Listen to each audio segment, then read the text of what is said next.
Welcome back to the GA Report. I'm Sonny Lopez, and of course, I'm with Mr. Delson Lee, my partner.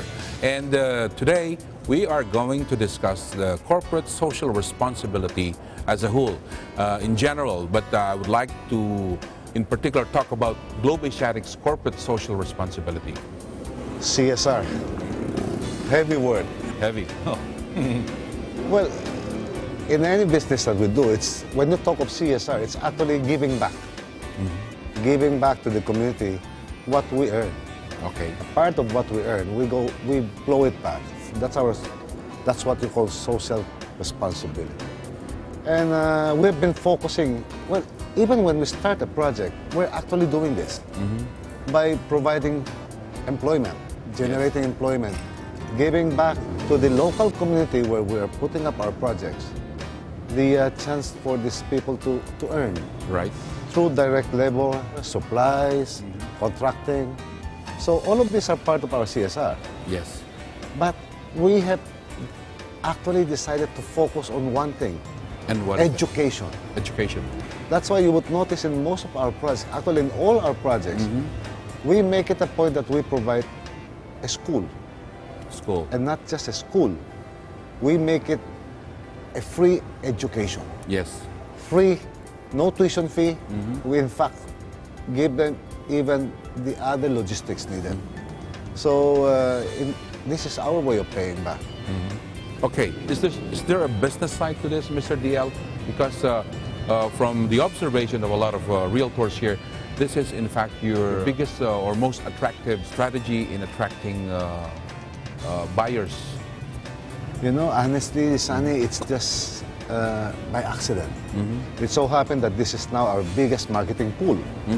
But when we decided to put up schools, and we did donate this school to DepEd, so that we can provide free education, that is the farthest from our mind.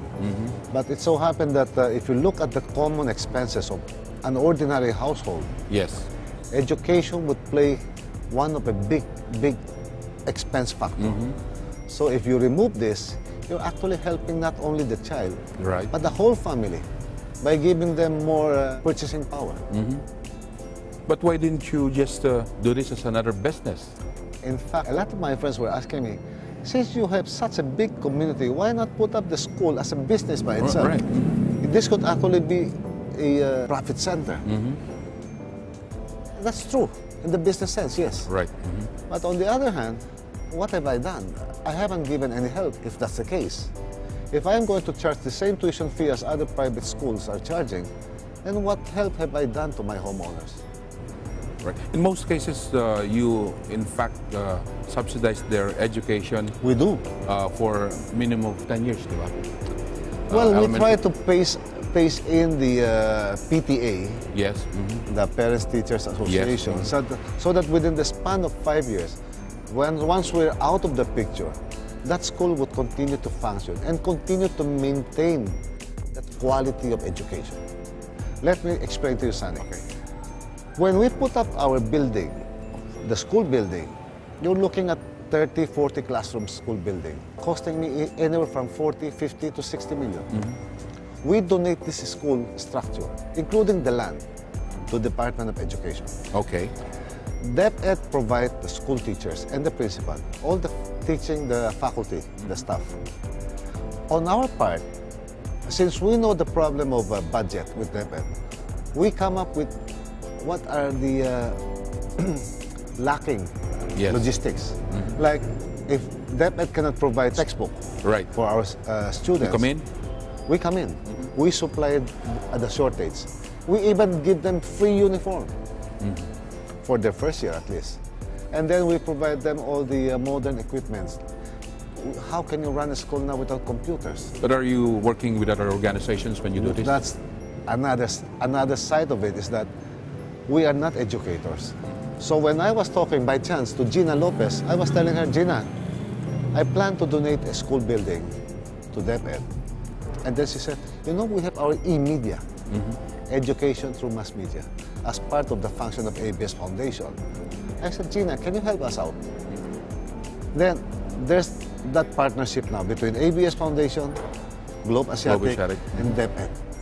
where in DepEd provide the teaching staff, the principals. We provide the logistics.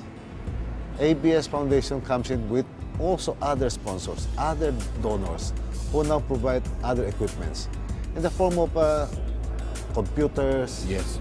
chairs, tables, anything that the school would need. Comparable, if not even better, than a private school. You expect your students to really compete with those in the private sector. Not only expect, we're in fact doing it now. Most of our schools, at least 3 of our schools, are topping most contests on a region-wide basis. So this is where we are proving a point that as long as you provide them the necessary logistics, the necessary support, our public school teachers are not less, or they would be at par with any of the private school teachers. Okay, these public school teachers, do you help them in any way? Well, we provide them some financial assistance, Okay. but more than that, we bring them in as part of the community. So you really made it attractive for them to be We make it enjoyable. enjoyable. We make it as close-knit as possible. Even the teachers are part of the community, so that learning becomes enjoyable for the school children. What is the biggest factor here, Sunny, is that the financial support that Okay. we're giving to the teachers and the burden that we're trying to lift from our parents, the parents of these students, it's actually contributing Yes. in the total community enhancement. With that, we're going to have a short break now.